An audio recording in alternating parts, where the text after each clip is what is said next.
प्रातः क्लास चल रहा था 6/4/1967। गुरुवार को दूसरे पेज के मध्य में बात चल रही थी।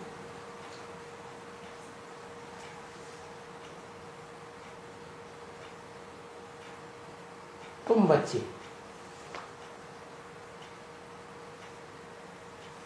कौन बच्चे? तुम बच्चे जो सन्मुख बैठ के सुनते हो सुप्रीम सोल बाप से, तो सबको समझा सकते हो। माना सारी दुनिया हो, चाहे देवात्माएं हो, चाहे मनुष्य आत्माएं हो, चाहे दैत्य हो। ऐसे तो मुख्य रूप से स्वर्ग की दुनिया में देवताएं देवात्माएं होती हैं और नरक की दुनिया में सब दैत्य बन जाते हैं। द्वितीय की संतान दैत्य। तो देव हो या दैत्य हो, तुम सबको समझा सकते हो। तुम ये नहीं समझा सकते क्या? तुम हो पहली दुनिया के लोग, बीज रूपाताओं की दुनिया के लोग, न्यूट्रल दुनिया के लोग क्या? और ये है जड़ आधार, और इनसे पैदा हुए सारे ये आधार मूर्त दुनिया के लोग। और तीसरी दुनिया वो है जो इन जड़ों पर आधारित।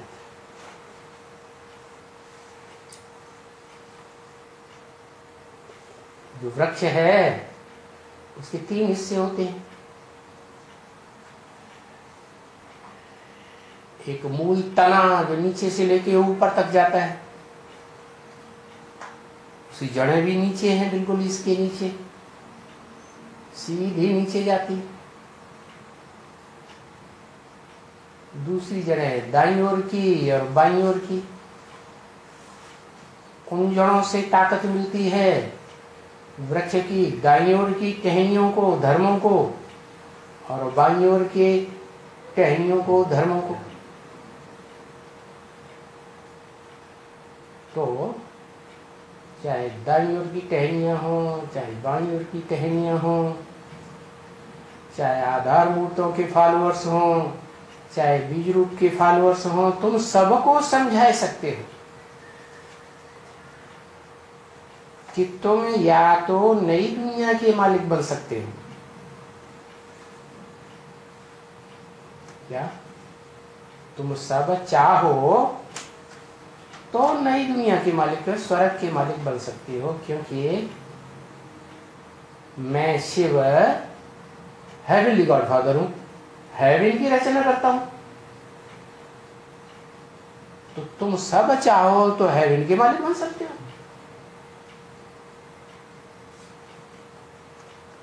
या तो शांति धाम के मालिक बन सकते हो। या 2 मुख्य धाम हैं जिनको सब पसंद करते हैं। देवात्माएं भी शांति पसंद करती हैं, फिर वो सुख भी पसंद करती है। और जो दैत्य हैं,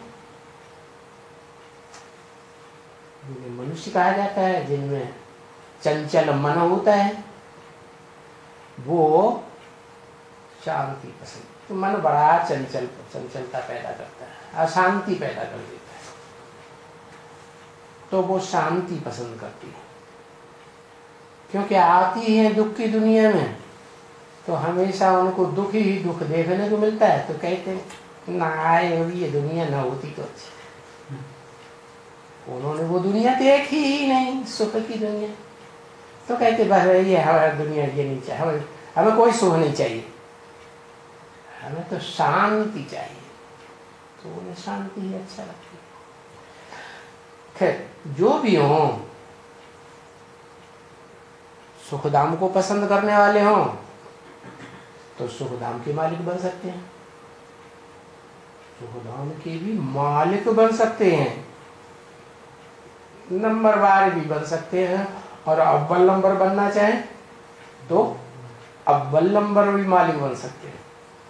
ऐसे ही शांति धाम के भी मालिक बन सकते हैं। अव्वल नंबर में शांति धाम के मालिक बनना चाहो तो अव्वल नंबर में बन सकते हैं। और फिर क्योंकि तुम ही तो बच्चे हो ना, क्या मेरे बच्चे तुम हो, शिव के बच्चे तुम असली हो, आत्मिक स्थिति में रहने वाले। शिव सदा आत्मिक स्थिति में रहता है ना, स्वस्थिति में। तो तुम मेरे बच्चे हो। तो माने वो बीज रूप आत्मा है, बीज रूप स्टेज में। ये शरीर है ना, ये वृक्ष है, और बिंदु आत्मा बीज है। बीज में से वृक्ष निकलता है। वृक्ष कहाँ से निकलता है? बीज में से निकलता है। तो कैसे? माँ के पेट में पहले जड़ शरीर होता है, यह बीज आत्मा होती है। पहले तो जड़ शरीर तैयार होता है ना, और जड़ शरीर का बीज कहाँ से आया? देहधारी बाप है, देह अभिमानी, उससे वो देह का बीज आया। लेकिन वो देह पहले, या देह से भी पहले वो आत्मा है जिसमें जन्म जन्मांतर के संस्कार भरते हैं। जो आत्मा का देह है, उसके संस्कारों के अनुसार मां के पेट में 4-5 महीने पहले से ही तैयार होने लगता है। तो आत्मा पहले या शरीर पहले है? आत्मा पहले। वो आत्मा जब मां के पेट में 4-5 साल का वो बच्चा निर्जीव तैयार हो जाएगा, क्योंकि उसने जैसे जैसे कर्म किए होंगे वैसा ही बच्चा तैयार होगा। क्या आंख से दुष्कर्म किया होगा, बहुतों को फंसाया होगा, तो आंख से काना पैदा होगा। बहुत लात चलाई होगी,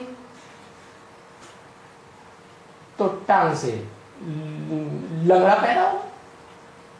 ऐसे होता है ना। तो ये पूर्वजन्म के संस्कार जो देह में आ गए, कहां से आए? है? आत्मा से आए। वो आत्मा जिसने अभी शरीर ही नहीं छोड़ा है, उसके वाइब्रेशन काम करते हैं। वाइब्रेशन की शक्ति इतनी पावरफुल होती है कि वो जीवन वहां बिता रहा है, और मन बुद्धि के वाइब्रेशन से वो शरीर मां के पेट में तैयार हो रहा है। ये हिसाब किताब है। क्या? जैसे मां है, गर्भ धारण करती है, और गर्भकाल में वो आत्म की स्थिति में रहती है, तो बच्चे के ऊपर असर पड़ेगा ना। आत्म की स्थिति में रहती है, और वो आत्मा का उस समय शरीर स्त्री चोला है या पुरुष चोला है?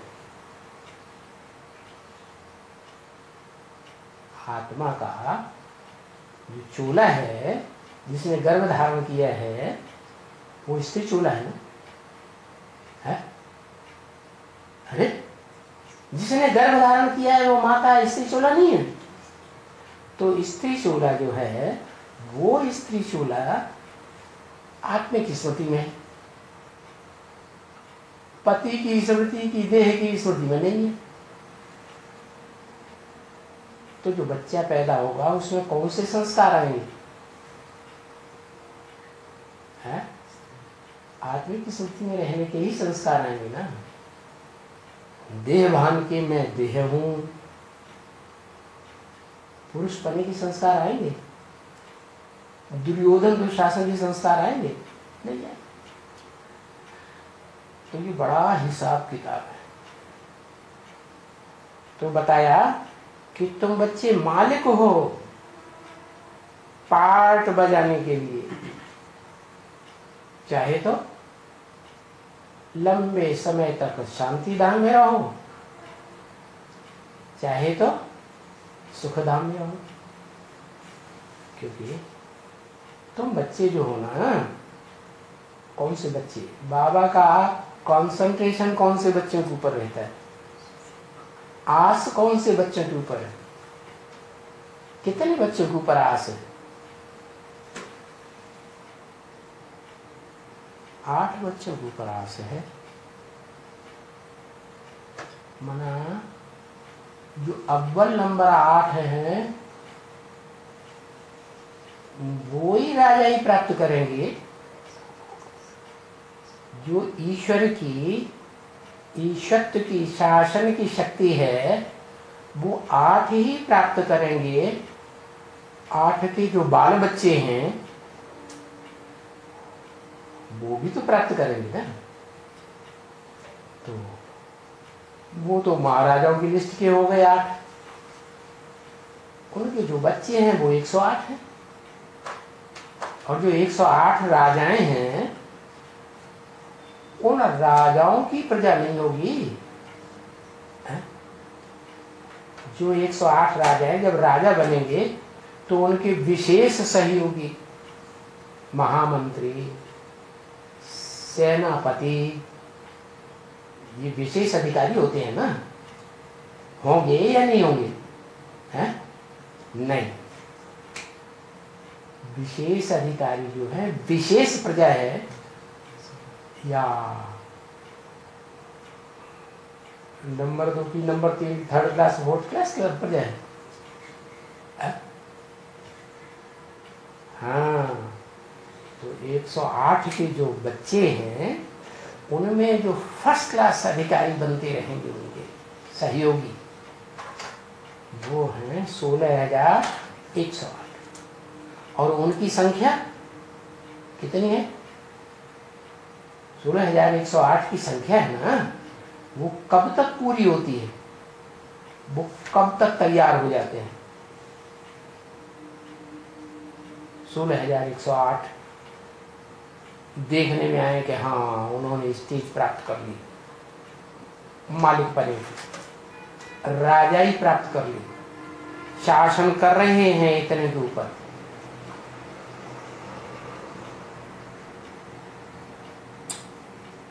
सारा शूटिंग की बात है, रिहर्सल की बात है। रिहर्सल और शूटिंग 4 युगों की होती है ना। 4 युगों में से जो हेवनली गॉडफादर की दुनिया है वो हेवन सतयुग त्रेता की है ना। तो त्रेता के अंत में जाकर के 16,108 प्रत्यक्ष हो जाते हैं क्या? और हिसाब है ये सतयुग त्रेता में जो 21 जन्म होते हैं, जैसी जैसी प्राप्ति, जैसी जैसी शूटिंग 16,108 को होती है सतयुग त्रेता आधा कल्प में, वही हिसाब फिर दूसरे तरीके से द्वापर से लेकर कलयुग अंत तक चलता है। यहां भी 16,108 प्रत्यक्ष हुए प्रिंस प्रिंसेस के रूप में। और वो प्रिंस प्रिंसेस का भी अपना दायरा होता है, उनके ऊपर कंट्रोल करते हैं। तो द्वापर से लेकर के कलयुग के अंत तक भी वो ही कंट्रोल करेंगे। चाहे वो महाराजाओं की लिस्ट के हो 8 हों, जो 8 दिग्पाल गाए जाते हैं, चाहे वो राजाओं की लिस्ट के 108 हों जो राजाएं गाए जाते हैं, और उन राजाओं की जो नज़दीकी फर्स्ट क्लास प्रजा है, अधिकारी वर्ग की नज़दीक नज़दीक, जैसे प्रिंस है, प्रिंसेस है, महामंत्री है, सेना नायक है, ये अधिकारी होते हैं ना। प्रिंस अधिकारी होता है कि नहीं? प्रिंसेस भी, वो भी अधिकारी। तो उनका जो दायरा है प्रजा के ऊपर कंट्रोल करने का, वो दायरा जैसे त्रेता के अंत तक प्रत्यक्ष होता है, ऐसे ही कलयुग के अंत तक प्रत्यक्ष होता है। क्या? मान लो त्रेता की अंत की सीढ़ी है 21वें जन्म की है, सतयुग के 8 जन्म, त्रेता के 13 जन्म, तो 21 जन्म का जो 21वें जन्म की जो सीढ़ी है, उसमें जो 16,108 प्रिंस प्रिंसेस प्रत्यक्ष होंगे। क्या? कंट्रोलर के रूप में। वो ही कंट्रोलर के रूप में कलयुग के अंत में जाकर के प्रत्यक्ष होंगे। भले ढेर के ढेर देश विदेश में फैले हुए हो, लेकिन कंट्रोल तो करेंगे ना। कितने देश हैं दुनिया में, और कितने मिनिस्टर होंगे? सब देशों को इकट्ठा करो और उनके मिनिस्टर्स को इकट्ठा करो, तो संख्या कितनी बनेगी? ढेर। और इतना ही नहीं, मिनिस्टर्स तो विधान पालिका हो गई, एक कार्यपालिका होती है जो प्रैक्टिकल में करते हैं, बड़े बड़े अधिकारी, एडमिनिस्ट्रेटर, उनकी संख्या कितनी होगी? ऐसे ही न्यायपालिका में, न्यायपालिका में जो बड़े बड़े जज बैठते हैं, है न्यायाधीश बनकर के, वो भी तो बड़े ऑफिसर हैं कि छोटे मोटे हैं? तो टोटल मिला के क्या ये 16,108 की संख्या या तो कलयुग के अंत में प्रैक्टिकल में देखने में आते हैं कि इनके हाथ में बड़ी सत्ता हो, या तो त्रेता के अंत में देखने में आते। तो बताया कि तुम बच्चे मालिक हो, माने बच्चे हो तो अनेक हैं या थोड़े हैं? तो फर्स्ट क्लास बच्चे 8 के ऊपर नजर है। कितने के ऊपर? 8 के ऊपर। फिर सेकेंड क्लास 108, वो भी तुम बड़े ही मालिक हो गए ना, राजा है ना। राजा भी तो स्वाधीन होता है कि किसी के पराधीन होता है? स्वाधीन होता है, वो भी स्वाधीन। बाकी जो बड़े बड़े अधिकारी हैं राजाओं के, तो वे तो पराधीन होते हैं, लेकिन फिर अपने दायरे में जो उनकी प्रजा है, उनका प्रभाव जिनके ऊपर है, तो उनका ऑर्डर चलता ही है, उनके ऊपर राजाई करते ही है। जैसे राष्ट्रपति का या प्रधानमंत्री का बॉडीगार्ड हो, फर्स्ट क्लास बॉडीगार्ड में हेड होता है ना कोई, तो वो कहीं इंडिया में चला जाएगा और बताएगा कि मैं प्रधानमंत्री का बॉडीगार्ड हूँ, तो उसको तो कोई तो एकदम चिपक जाएगी। ऐसे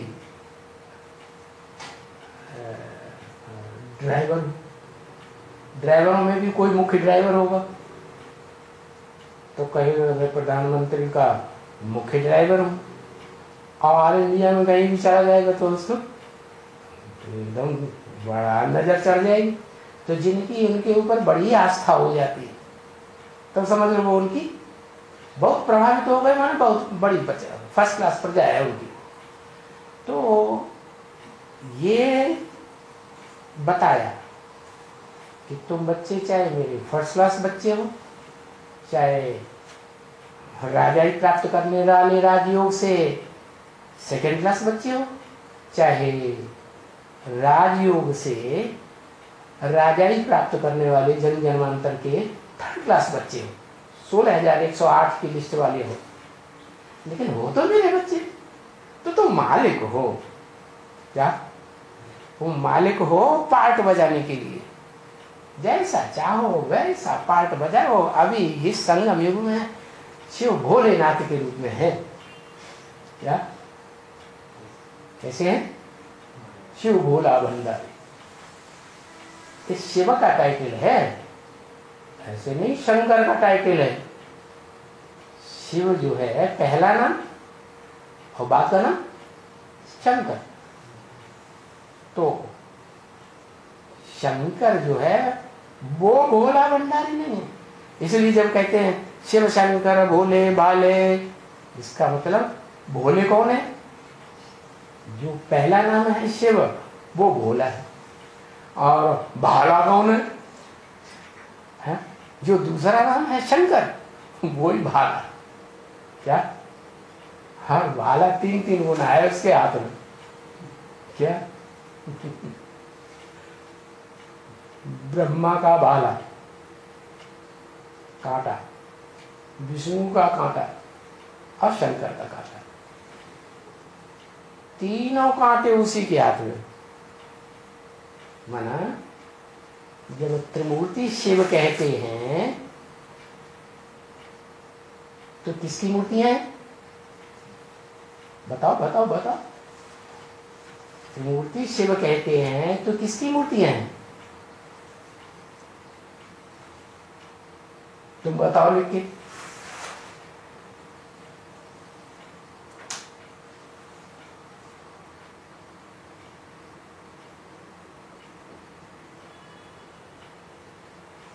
हाँ, ये तो मूर्तियों के नाम बताए हैं। किसकी मूर्तियां?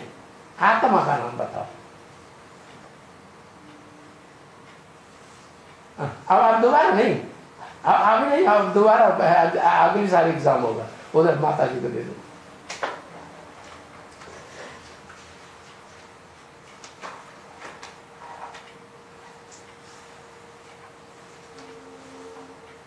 ये त्रिमूर्ति जब शिव कहा जाता है, त्रिमूर्ति शिव, तो कौन सी आत्मा की 3 मूर्तियां हैं? लिखो।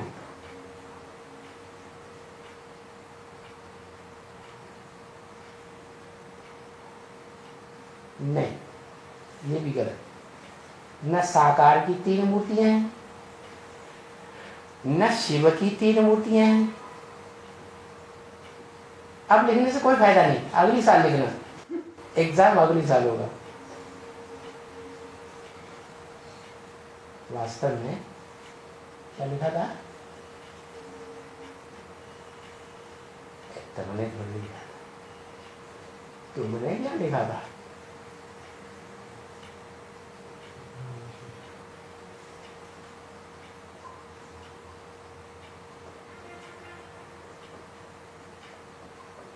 वो तो मूर्तियों के नाम लिख दिए। अरे हैं किसकी 3 मूर्तियां? कौन? नाम बताओ।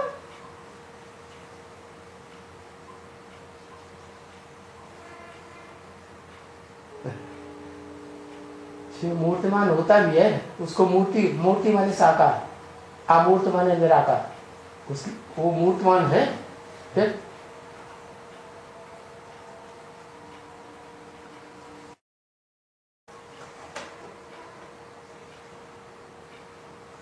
इसने दोबारा में लिख के दिया ना, वो पास हो गया। शिव बाबा की 3 मूर्तियां। किसकी 3 मूर्तियां? शिव बाबा। साकार और निराकार का जब मेल हुआ और निराकार के समान वो साकार बन गया, निराकारी स्टेज वाला, तो उस आत्मा की मूर्ति है जिसे कहते हैं शिव बाबा, जिसकी यादगार मंदिर बने हुए। उसका सात्विक यादगार सोमनाथ मंदिर में द्वापर के आदि में बना था। वो शिव बाबा लिंग रूप में है या मूर्ति रूप में?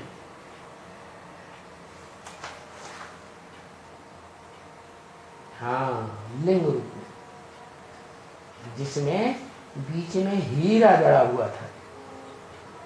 वो हीरा पत्थर का होता है या नहीं? पत्थर का होता है। तो शिव कोई पत्थर बुद्धि नहीं है। शिव जो है, कहते हैं मेरी आत्मा का नाम शिव है, और कोई आत्मा इस सृष्टि रूपी रंगमंच पर पार्ट बजाने वाली नहीं है जिसकी आत्मा का नाम हो। क्या? जिसे तुम शिव बाबा कहते हो ना, वो शिव बाबा है तो आत्मा भी है, और वो बाबा है माने ग्रैंड फादर भी है, लेकिन ग्रैंड फादर का जो संबंध होता है वो देहधारियों का ही होता है। क्या? ग्रैंड सन और ग्रैंड फादर दोनों ही देहधारी, लेकिन शिव नाम सिर्फ मेरा आत्मा का नाम है, ज्योति बिंदु आत्मा। तो मेरी तो मूर्ति नहीं होती। तो बताया कि तुम बच्चे जो हो, जो शरीरधारी हो, चाहे वो तुम पार्ट बजाने वाले भोगी आत्माओं के बीच अव्वल नंबर बच्चा हो, और चाहे वो 750 करोड़वा बच्चा हो आत्मा रूपी मनुष्य सृष्टि में, लेकिन वो सब मेरे बच्चे। और तुम सब नंबरवार मालिक बनते हो। मालिक माने राजा, राजयोग सीख करके बनते हैं। सिखाता कौन है? सिखाता कौन है? शिव बाबा सिखाता है। यानी सिखाने वाला सुप्रीम टीचर हुआ ना, तो सुप्रीम टीचर की जो सोल है वो भी साकार में आती है तो शिव बाबा कही जाती है, और वही सदगुरु भी है। क्या? सत माने सच्चा, गुरु माने साकार। सुंदर मेला कर दिया जब सदगुरु मिला दलाल। तो दलाल बिचौलिया है ना, बिचौलिया है। किसका किसका बिचौलिया है? निराकार का और साकार का बिचौलिया है। तो तुम आत्मा रूपी जो बच्चे हो, तुम आत्माओं का बाप शिव, और तुम बच्चे जो हो वो मालिक हो पार्ट बजाने के लिए। जो चाहो सो पार्ट बजाओ। क्या? शांति धाम में विशेष रहने का पार्ट बजाना चाहते हो तो शांति धाम का पार्ट विशेष बजा लो, और सुखधाम में विशेष ज्यादा से ज्यादा रहने का पार्ट बजाना चाहते हो तो सुखधाम का पार्ट बजा लो। कौन सा पसंद है बताओ? है? कोई भी दुनिया की आत्मा से पूछो, सुख तो सबको पसंद है। भले जो सन्यासी हैं वो आते ही दुख की दुनिया में, उन्होंने सुख की दुनिया देखी नहीं तो उन्हें अनुभव नहीं है। जिन्होंने रसगुल्ला खाया है उन्हें रसगुल्ला खाने का स्वाद लेने का अनुभव है, इसलिए वो रसगुल्ले को पसंद करेंगे। सन्यासियों ने, इब्राहिम ने, बुद्ध ने, क्राइस्ट ने, गुरु नानक ने, शंकराचार्य ने, इन्होंने तो स्वर्ग भोगा ही नहीं है। हाँ, वो जिसमें प्रवेश करते हैं वो देवात्माएं हैं। जो ऊपर से आने वाली धर्म पिताएं हैं द्वैतवादी द्वापर युग से, उनके प्रभाव में आ जाते हैं। कौन प्रभाव में आ जाते हैं? सुनी सुनाई बातों के प्रभाव में आ जाते हैं सबसे जास्ती भारतवासी। ये भारतवासियों की टेंडेंसी बता दी। क्या? चाहे वो अव्वल नंबर के भारतवासी है? बता, अव्वल नंबर का भारत के दिल में बसने वाला भारतवासी कौन सी आत्मा? जल्दी जल्दी बताओ, 1 सेकंड का पेपर होता है।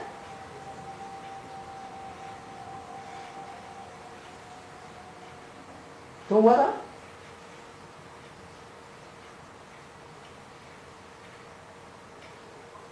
हाँ, बिगाड़ो बिगाड़ो बिगाड़ो, तुम दिखा के मतलब लिखा करो, ये नकल कर लेता है चालाक आदमी।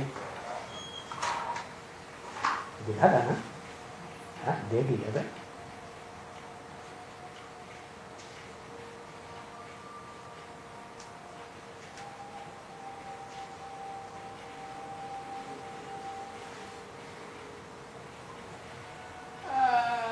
सबसे जास्ती नजदीक तो वास्तव में परम ब्रह्म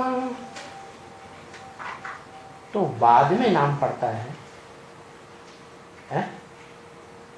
कि पहले नाम पड़ता है? पहले शिव जब आते हैं इस सृष्टि रूपी रंगमंच पर तो 3 मूर्तियों के साथ आते हैं या परम ब्रह्म नाम लेके आते हैं?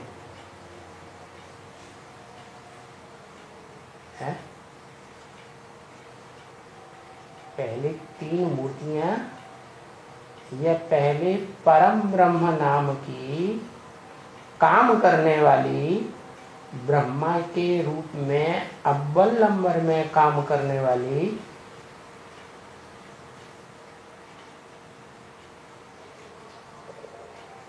शख्सियत है, और जिसका नाम दिया परम ब्रह्म, वो कोई अलग से आत्मा है क्या? प्रजापिता के से अलग आत्मा है क्या कि एक ही आत्मा है? एक ही आत्मा तो है। जैसे दादा लेखराज ब्रह्मा में प्रवेश किया तो पुरुष था ना, नाम क्या रखा? ब्रह्मा। काम निकालने के लिए ब्रह्मा नाम रखा। ब्रह्म माने बड़ी, माँ माने माँ। जो आत्मा माँ के रूप में 500-700 करोड़ मनुष्य षष्टि रूपी वृक्ष के पत्तों का पालना, वो जन्म देने का पार्ट बजाए, उसका नाम दे दिया ब्रह्म।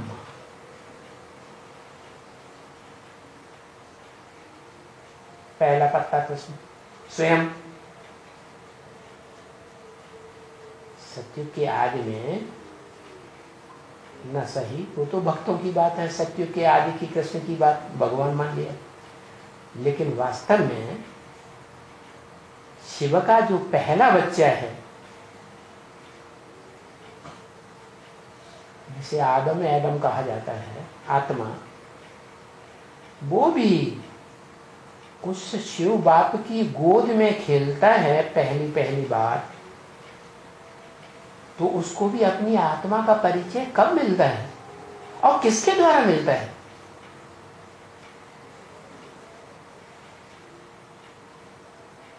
कब मिलता है?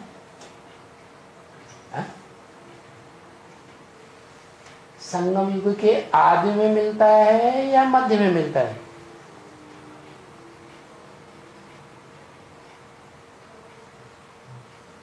लिखो लिखो।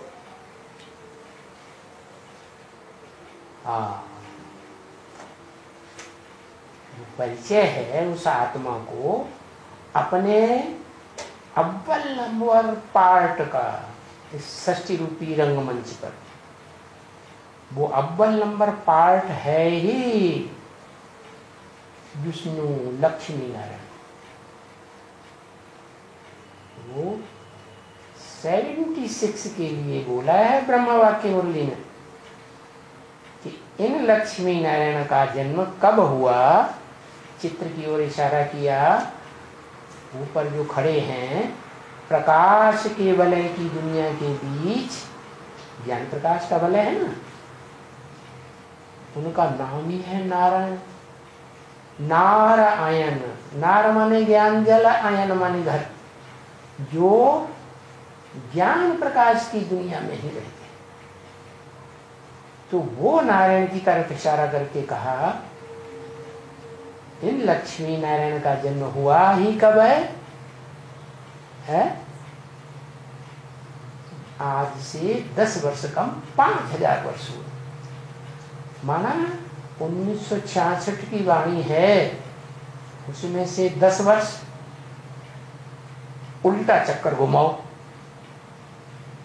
और पूरा 5000 पूरा चक्कर मत घुमाओ, 10 वर्ष कम छोड़ दो, तो कौन सा सन आएगा?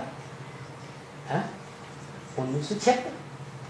तो बताया आज से 10 वर्ष कम 5000 वर्ष हुआ जब इनका जन्म हुआ। तो 76 में बता दिया बाप का प्रत्यक्षता वर्ष। प्रत्यक्षता रूपी जन्म कब हुआ उस आत्मा को? वो दोनों आत्माओं को अपने स्वरूप आत्मा का पार्ट का प्रत्यक्षता रूपी जो जन्म है, ये एहसास कब हुआ कि मैं कौन सी आत्मा हूं या हम कौन सी आत्मा है? फटाफट लिखते जाओ। 76 में हुआ। यही घोषणा कर दी, सारे ब्राह्मण परिवार ने, ब्रह्मा कुमार कुमारियों ने मनाया। 76 को बाप का प्रत्यक्षता वर्ष मनाया धूमधाम से। लेकिन जाना किसी ने नहीं। वो आत्माओं को अंदर अंदर एहसास हुआ, किनको? लक्ष्मी और नारायण। वो लक्ष्मी नारायण नहीं जो सत्युग के आदि में जन्म लेते हैं पहले पत्ते के रूप में, उनकी बात नहीं है। पुरुषोत्तम संगम युग में शिव बाप आकर के जो ज्ञान देते हैं, ईश्वरीय ज्ञान, सत्य ज्ञान, उस सत्य ज्ञान के आधार पर जिन्होंने अपनी आत्मा के पार्ट को पहचाना, वो लक्ष्मी नारायण की बात। और उनमें भी मुख्य प्रोमिनेंट आत्मा कौन है? लक्ष्मी नारायण। नारायण। तो जो नारायण है वो ही बचपन में कृष्ण कहा जाता है। तो वो जो चित्र दिखाते हैं, चित्रकारों ने चित्र बनाया कि बुढ़े बाबा शिव की गोद में कृष्ण बच्चा बैठा हुआ है। कलयुग के अंत में ये चित्र निकले हैं, पहले ये चित्र नहीं थे शास्त्रों में।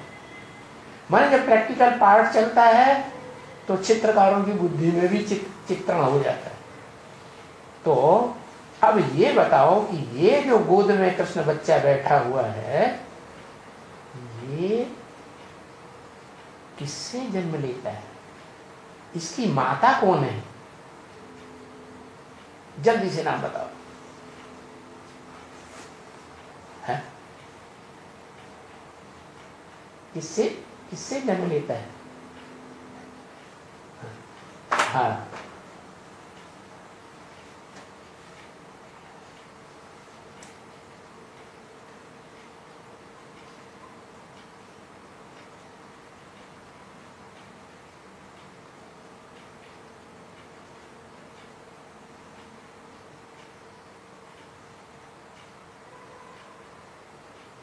जब प्रजापिता नाम था, अहम बीज प्रदपिता, मनुष्य सृष्टि का बीज डाला था, तो उस समय ज्ञान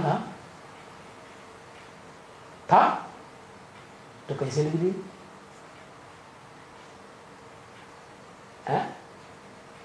जगदम्बा से मिला ज्ञान।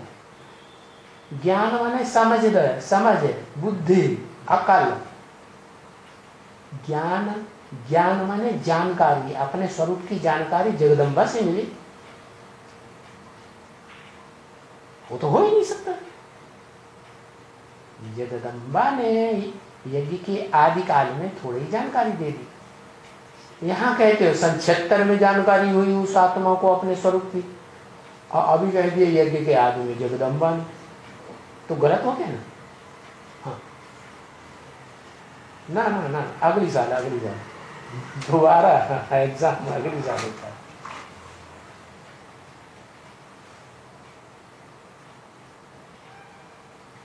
वो जो गोद में बैठा हुआ बुढ़े की गोद में, अनुभवी सबसे जास्ती आत्मा है, उसकी गोद में बैठा हुआ जो कृष्ण बच्चा दिखाया है, उसको अपने स्वरूप की पहचान किसके द्वारा होती है, किसके मुख से होती है? हाँ, तो ये कोई नाम है बड़ी अम्मा? अम्मा के द्वारा बच्चे को परिचय मिलता है क्या कि तुम इस बाप के बच्चे हो।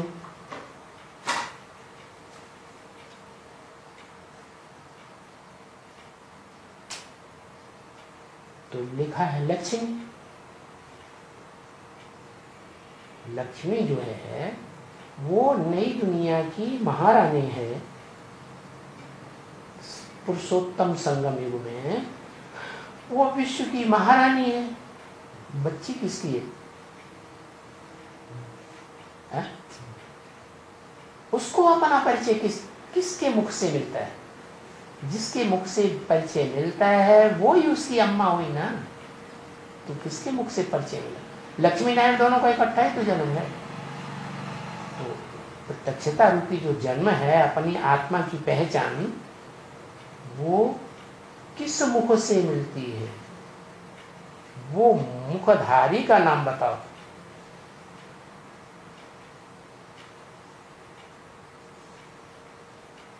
एक सेकेंड में लिखना है, देर नहीं लगानी है। देर लगी माने फेल। हाँ, कौन सा? ये जो ब्रह्मा, तो 5 मुख दिखाए गए हैं ब्रह्मा के। वो एक ही अम्मा से जन्म लिया होगा कि कार्तिकेय हो गया 6 अम्मा से जन्म लेने वाला थोड़ा ही। 6 अम्मा तो पालने वाली है।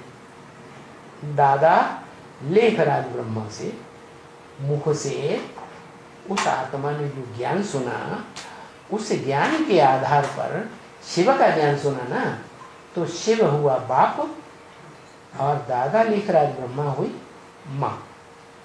और उन दोनों के द्वारा जो ज्ञान मिला, जानकारी मिली, ज्ञान माने जानकारी, उससे उनको पक्का एहसास हो गया कि मेरा बाप ये है और मेरी अम्मा दादा लेखराज ब्रह्मा है, जिनसे मुझे अपने स्वरूप का परिचय। तो बताया तुम बच्चे मालिक हो पार्ट बजाने के लिए। चाहे तो जो मनुष्य सृष्टि में 500, 700, 750 करोड़ बच्चे हैं, उनमें अव्वल नंबर का पार्ट बजाने वाले बन जाओ मालिक, और चाहे तो मध्य के बच्चों में पार्टधारी बन जाओ, और चाहे तो लास्ट के पूर्व के बच जाओ। ये तुम्हारे ऊपर है। क्या तुम मालिक बन सकते हो? सब के सब 500, 700 करोड़ सारे ही मालिक बन सकते हो, लेकिन ये तुम्हारे ऊपर है, तुम्हारे पुरुषार्थ के ऊपर है, तुम्हारी पढ़ाई के ऊपर है कि तुम अव्वल नंबर में पास होते हो या मध्यम में या लास्ट। बाकी मालिक तो बन सकते हो। अभी घर छोड़ करके यहां आते हो पार्ट बजाने के लिए। क्या तुम सब बच्चे, जितने भी 500, 700 करोड़ बच्चे हो, आते कहां से हो? कहां से आते हो? नाम बताओ।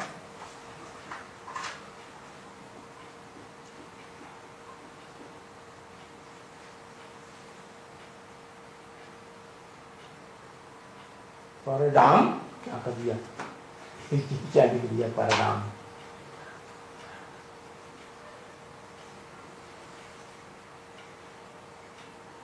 परमधाम। परमधाम, परमधाम से आते हो पार्ट बजाने के लिए। अरे दुनिया में जो बच्चा पैदा होता है वो कहां से आता है पार्ट, इस दुनिया में पार्ट बजाने के लिए? कहां से आता है? लिखो लिखो लिखो।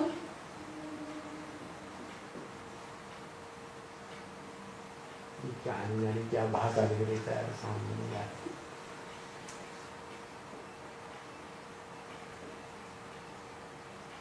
अरे उस आत्मा को उस शरीर हरि को कोई नाम कहा जाता है? नाम माता से आता है ना बच्चा, हाँ? माँ से आता है ना, तो ये भी तो कोई माँ होगी ना, है? वो माँ बाप के मुकाबले जड़ में ही बुद्धि वाली होती है या बाप जैसी तीक्ष्ण बुद्धि होती है, ज्यादा चैतन्य बुद्धि होती है? नहीं होती। तो जो परम ब्रह्म नाम है वो जड़त्वमय तत्व है या चैतन्य तत्व है?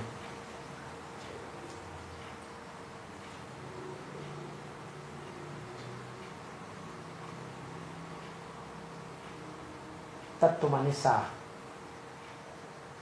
जैसे शिव बाप कहते हैं कि मेरी 2 प्रकार की प्रकृति है। गीता ने भी बोला परा प्रकृति परे ते परे, प्रकृष्ट शक्ति वाली, और दूसरी अपरा प्रकृति, नीचे, थोड़ी नीची स्टेज की। तो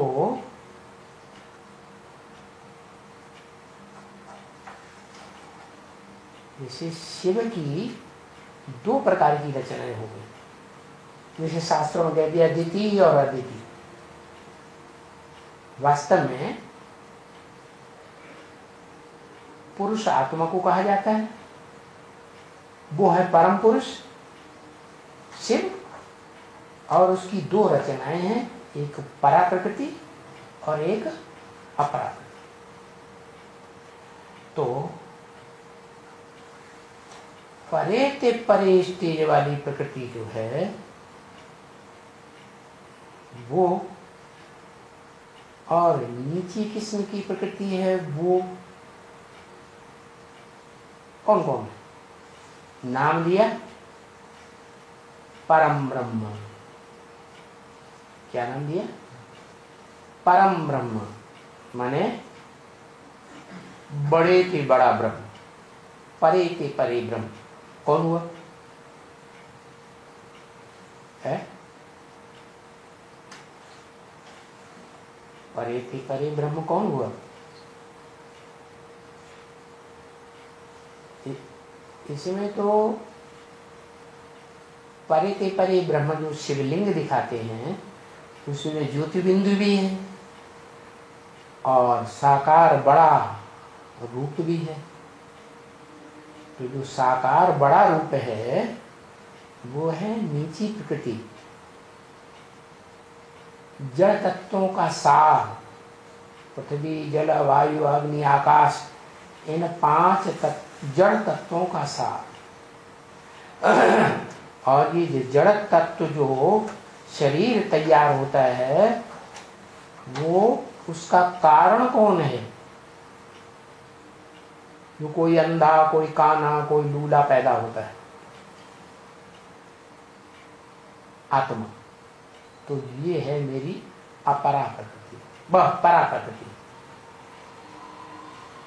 चैतन्य। आपकी किसके लिए?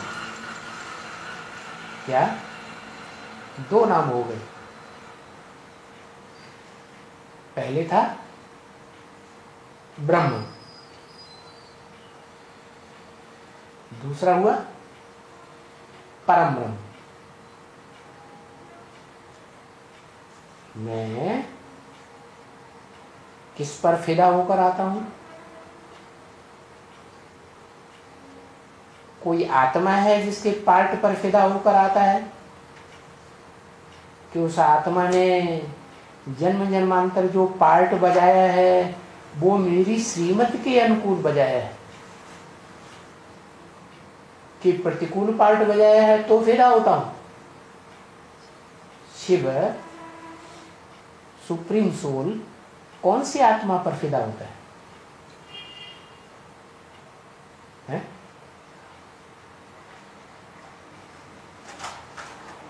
शिव सुप्रीम सोल जिस आत्मा पर फिदा होता है उसका नाम क्या देता है? किस पर आशिक होकर आता है?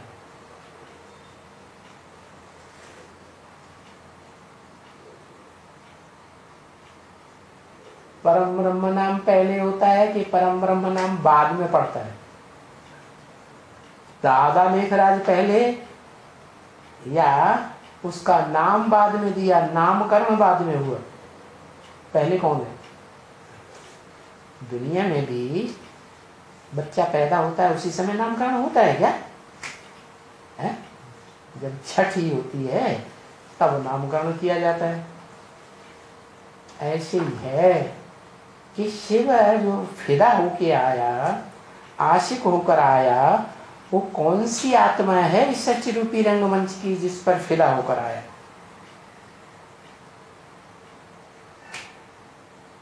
मुरली में नाम क्या बोला?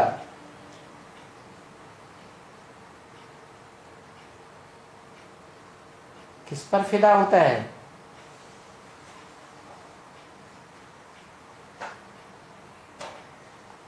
अरे उस देश का नाम नहीं है। हाँ, एक होता है जड़ देश और एक होता है चैतन्य देश। चैतन्य देश है शरीरधारी आत्मा, और जड़ देश है ये भारत का जो नक्शा दिखाते हैं जिसमें जमीन, पहाड़, नदियां दिखाते हैं, वो है जड़। तो वो शिव आता है, वो चैतन्य आत्मा पार्टधारी के ऊपर फिदा होकर आता है ना, है? रथ जो चुनता है, ज्ञान अर्जन करने वाले अर्जुन का रथ चुनता है, जिस ज्ञान को धारण करके वो बड़ा भाग्यशाली बनता है, दुनिया का है, विश्व का मालिक बनता है ना। तो जिसमें आता है उसका नाम है भारत। किस आधार पर नाम पड़ा? काम के आधार पर। क्या काम किया? भा माने ज्ञान की रोशनी, रत माने रहने वाला, लगा रहे। क्या?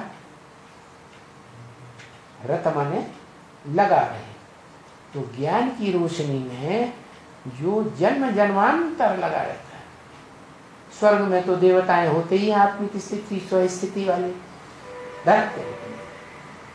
इसलिए जो स्वर्ग के देवताएं हैं वो तो सदैव ही जीवन में आत्मा की रोशनी में रत रहते हैं।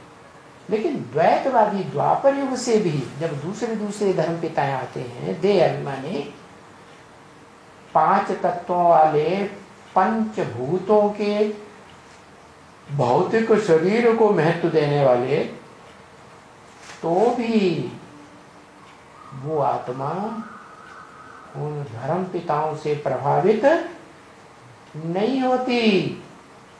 क्या? उसका नाम पड़ता है भारत। चाहे व्यास के रूप में वेद रचे, मनुष्य के रूप में द्वापर के आदि 2500 वर्ष पहले, चाहे बाद के आरण्यक बने, शतपथ ब्राह्मण आदि बने,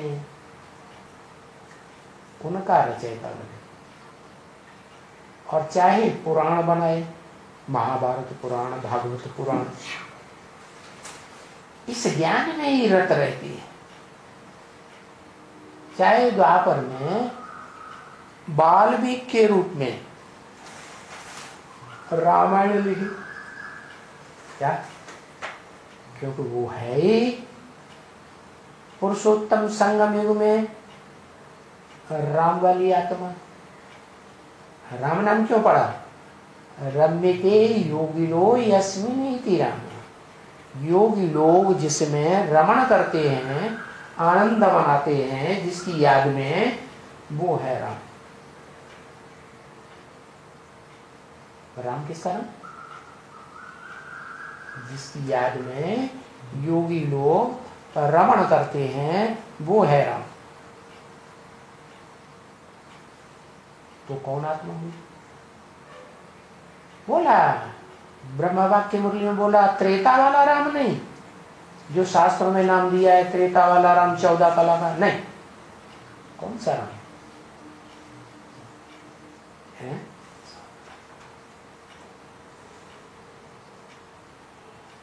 जिसकी याद में योगी लोग रमण करते हैं, माना खेल खेलते हैं।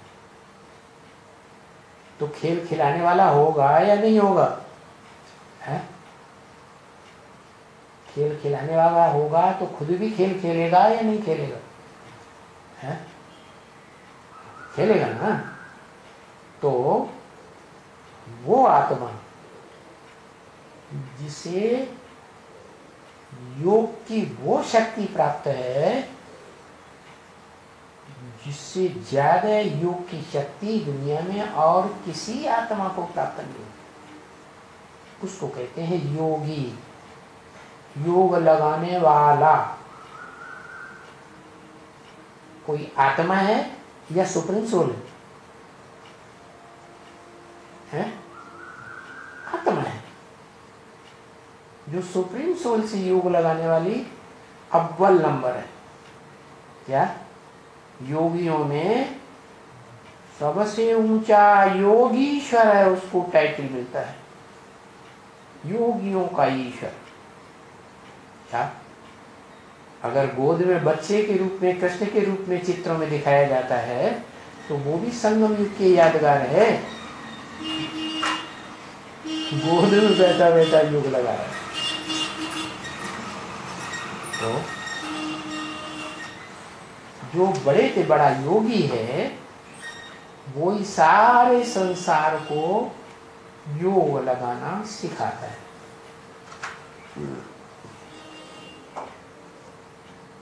खुद भी बड़ा योगी है, सिखाने वाला भी सदगुरु है। क्या? तो वो सदगुरु जो है किसी योगी से सीखता है? हा? किस योगी से सीखता है? नाम बताओ। ये ऊपर इशारा कर रहा है, इसे लिखो।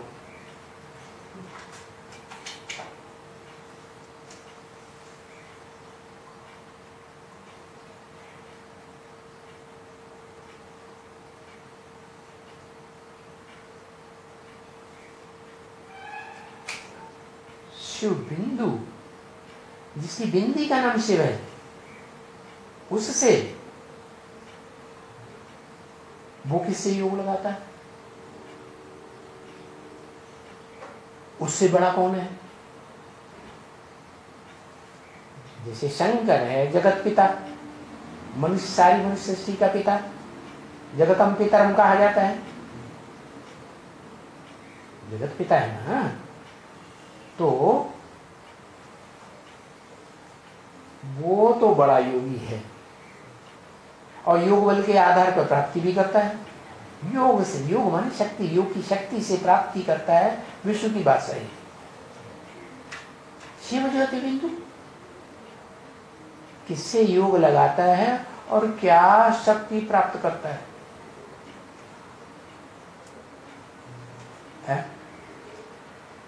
और कब लगाया योग?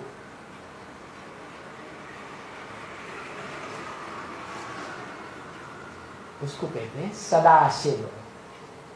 उसे किसी से योग लगाने की दरकार है ही नहीं। वो जिसमें प्रवेश करता है उसको ज्ञान देता है, शक्ति नहीं देता योग की। इसीलिए बताया क्या तुम सबको समझा सकते हो कि तुम नई दुनिया के मालिक बन सकते हो। चाहो तो शांति धाम के मालिक बन सकते हो, चाहो तो दोनों के मालिक बन सकते हो। क्या? मैं जो बोलने वाली आत्मा है ब्रह्मा के अंदर, ब्रह्म वाक्य जो बोलती है, वो आत्मा शांति धाम की मालिक बनती है।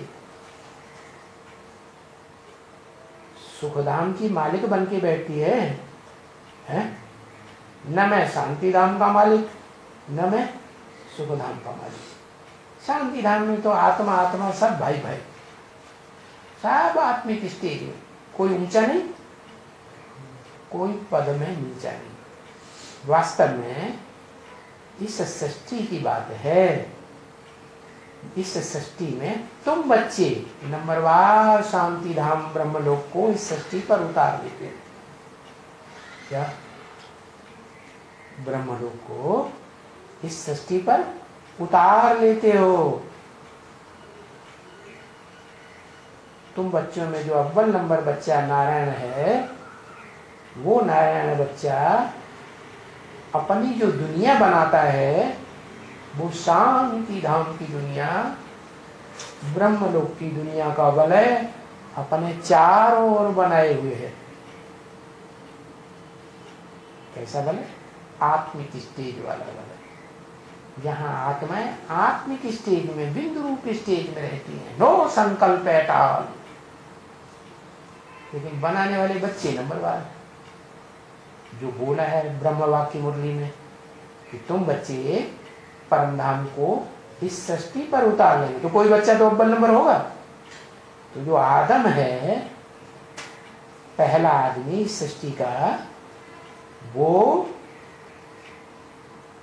पहचान जब से मिलती है कि मैं आत्मा ब्रह्मलोक की वासी हूं ओरिजिनली है, और उस ब्रह्मलोक को मैं इस सृष्टि पर उतार सकती हूं। तो स्मृति के आधार पर वो अपने ही अंदर, अपने ही शरीर में ब्रह्मलोक का अनुभव कर। ज्योति बिंदु आत्मा जो लिंग रूप है, लाल लाल लाइट का गोला सोमनाथ मंदिर में बना हुआ था, पत्थर बुद्धि, पत्थर का। पत्थर भी कैसा? काला या हरा या नीला है? लाल पत्थर। लाल रंग जो है किस बात का सूचक है? लाल रंग क्रांति का सूचक है। वो परमधाम की स्टेज जिसकी बनेगी, वो इस सृष्टि पर क्रांति ला देगा। क्या? क्रांति के आधार पर सारे संसार में शांति फैल जाती, सारी दुनिया की मनुष्य आत्माओं में क्रांति आ जाती, अंत की स्टेज में पहुंच जाती है, जो आदि सो अंत आत्मिक स्टेज 500-700 करोड़ मनुष्य आत्माएं धारण कर लेती। तो बोला अभी अपना परमधाम ब्रह्मलोक छोड़ करके यहां इस सृष्टि पर आते हो पार्ट बनाने के लिए। क्या? इस सृष्टि पर इसलिए आते हो, आत्मिक स्टेज को छोड़ करके यहां आते हो पार्ट बजाने के लिए। पार्ट शरीर के द्वारा बजेगा या बिना शरीर के बजेगा? रंगमंच पर पार्ट बजाने जाते हैं तो जाके नंगे खड़े हो जाते हैं कि भांति भांति के कपड़े पहनते हैं।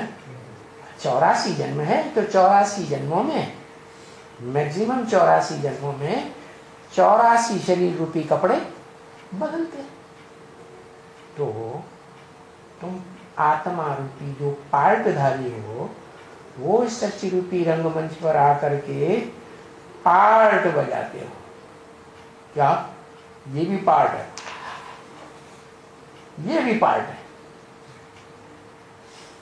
क्या?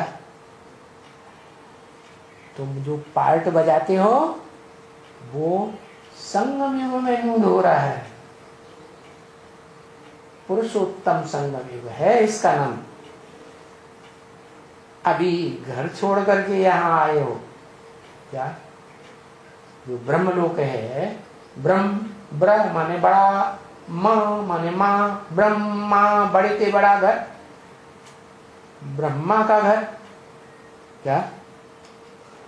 जैसे दादी अम्मा होती है, उसका घर छोड़ के आ गए। यहाँ क्या है? दादी अम्मा से भी बड़ी अम्मा कौन होती है? परदादी अम्मा। हाँ, परदादी भी टाइटल मिलता है किसी को? नहीं। पुराने जमाने में तो परदादी भी जिंदा रहती, दादी भी जिंदा रहती है, अम्मा भी जिंदा रहती,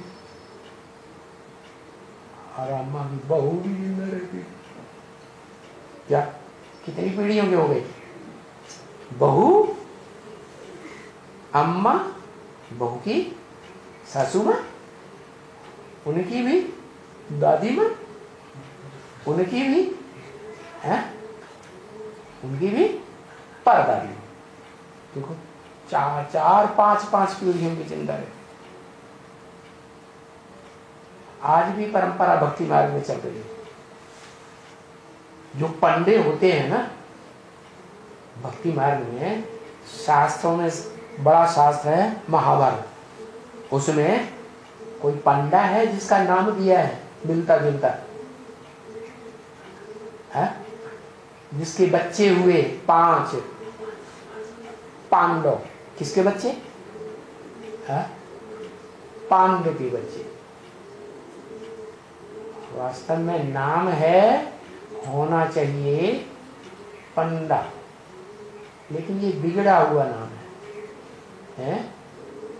असली नाम है पांडु के बच्चे पांडव। तो पंडा क्या करता है? पंडा रास्ता बताता है तीर्थ स्थान जाने का। तीर माने किनारा, था माने स्थान। ऐसा स्थान जाके दिखाता है जहां तुम एक ठिकाने पे लग जाओ परमानेंट। क्या इधर उधर भटकने की दरकार नहीं। तो वो ऊंची के ऊंचा ठिकाना बाप ने बताया, शिव बाप ने। या तो शांति धाम जाना चाहो तो शांति धाम जा सकते हो, रह सकते हो लंबे समय तक। सुखधाम जाना चाहो तो लंबे से सुखधाम भी रह सकते। दोनों में रहना चाहो तो सुखधाम में भी रह सकते, दुखधाम में भी रह सकते। अच्छा, ये कभी फिर बताएंगे कि क्या कोई आत्मा ऐसी भी हो सकती है जो लगातार सुखधाम में ही रहे जन्म जन्मांतर? कोई ऐसा भी भाग्यशाली रथ हो सकता है? हाँ, जिस शरीर रूपी रथ में, जो रथ सार रूप में 5 तत्वों का भी सार है, पृथ्वी जल वायु अग्नि आकाश का जो सार, ऐसा तत्व जो कभी खत्म नहीं होता। क्या? तीनों काल में भी खत्म नहीं होता। क्यों? क्योंकि वो सत्य है। सत्य का कभी विनाश नहीं होता। ना असतो विद्यते भावो, ना भावो विद्यते सत्य। तो वो शरीर रूपी सत्य की यादगार लिंग, बड़ा रूप, और उसका छोटा रूप आत्मा, बीज। ये दोनों ही सत्य हैं। जैसे वैज्ञानिक भी मानते हैं एलिमेंट कभी नष्ट नहीं होता, तो ऐसे ही ये जो शरीर है, जिसको, जिस शरीर से पैदाइश होती है, वो शरीर को ब्रह्मा नाम दिया जाता है। ब्रह्मा नामधारियों में बड़े से बड़ा मुख परम ब्रह्म कहा जाता है। वो परम ब्रह्म या बड़े के बड़ी माँ। कैसे बड़ी के बड़ी माँ? 3 दुनिया है ना। बड़ी दुनिया 500-700 करोड़ की, उससे स्वर्ग की दुनिया, छोटी दुनिया 10 करोड़ की, 8-10 करोड़ की स्वर्गीय दुनिया है ना, 2 नंबर की, जिसे स्वर्ग कहा जाता है। और उससे भी एक छोटी दुनिया है जो शूटिंग काल में तैयार होती है, रिहर्सल काल में, जहां सारी दुनिया के बीज तैयार होते हैं। कितने बीज? नहीं, 9 लाख तो होते हैं सत्ययुग के आदि के जन्म में, लेकिन उससे भी पहले कोई जन्म है, कोई पीढ़ी वाला, पहली पीढ़ी। यहाँ 4.5 लाख ही असली हैं जो अपने शरीर से पार्ट बजाते हैं। बाकी सतयुग में जन्म लेने वाले तो उनके बुद्ध रूपी पेट से जन्म लेते हैं और यहाँ संगम में बुद्ध रूपी पेट में प्रवेश करके पार्ट बजाते हैं, उनकी बात है। तो 4.5 लाख जो आत्माएं हैं वो ही हैं जो रुद्र यज्ञ रचे जाते थे द्वैतवादी द्वापर के आदि में 2500 साल पहले। तो उनमें लाखों की तादाद में शालिग्राम बनाए जाते, लाखों की तादाद मतलब कोई सेठ होता था 1 लाख, कोई 2 लाख, कोई 3 लाख, कोई ऐसा भी सेठ हुआ होगा जिसने 4 लाख शालिग्राम बनाए हों क्या। लेकिन उनमें फर्स्ट क्लास हैं क्या, जो कहे जाते हैं ब्राह्मण सो पक्के देवता। 1 लाख, उन 1 लाख में भी 2 प्रकार के हैं। एक है कभी कन्वर्ट न होने वाले, पक्के रुद्रमाला के मां के बीज। दूसरे वो हैं जो विजय माला के बीज हैं, पहले चंद्रवंशी होते हैं, ज्ञान चंद्रमा से जन्म लेते हैं, फिर जैसे कन्या की शादी हो जाती है ऐसे वो राधा चंद्रवंशी से कन्वर्ट होकर के सूर्यवंशी लक्ष्मी बन जाती है। ओ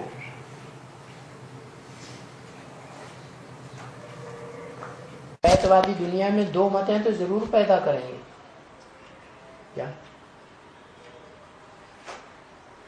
ब्रह्मा अपनी मत को विसर देगा, वो भी एक देहधारी धर्म गुरु। अब्राहिम आएगा, वो अपनी मत को सिर देगा, नहीं ज्ञानेंद्रियों से संतान पैदा ही नहीं हो सकती, वो तो कर्मेंद्रियों से ही कर्म करेंगे तभी संतान पैदा होगी। तो ऐसे जो जो आएंगे वो अपनी द्वैतवादी मत, दूसरी मत जरूर घुसर देंगे। उनको कन्वर्ट होने वाले द्वैतवादी कहा जाता है। एक के आधार पर बिल्कुल नहीं चलेंगे, विश्वास ही नहीं उनको। इसलिए गीता में लिखा हुआ है क्या कि जो अनिश्चय बुद्धि आत्माएं होती हैं उनके 2 मतें होती हैं।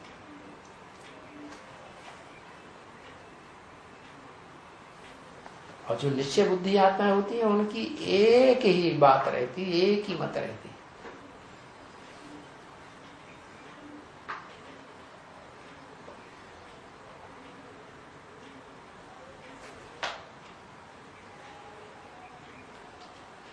चलो, बहुशाखा अनंताश्च, बहुत शाखाओं वाली, बहुशाखा अनंताश्च बुद्धि अव्यवसायी नाम। जो अनिश्चय बुद्धि होते हैं उनकी बुद्धि बहुत शाखाओं वाली। इधर कन्वर्ट हो जाओ, ये अच्छा नहीं, इधर कन्वर्ट हो जाओ, ये अच्छा नहीं, इसको बाप बनाओ, ये अच्छा बाप। जैसे आर्य समाज हर धर्म से कन्वर्ट होकर चले आए, नीचे उतरते उतरते किसी धर्म पे उनको आस्था नहीं रही। धर्म है तो एक राज, हमें किसी धर्म की अपेक्षा नहीं, सब झूठे हैं। क्या किया जाए, ऐसी दुनिया बनी हुई है।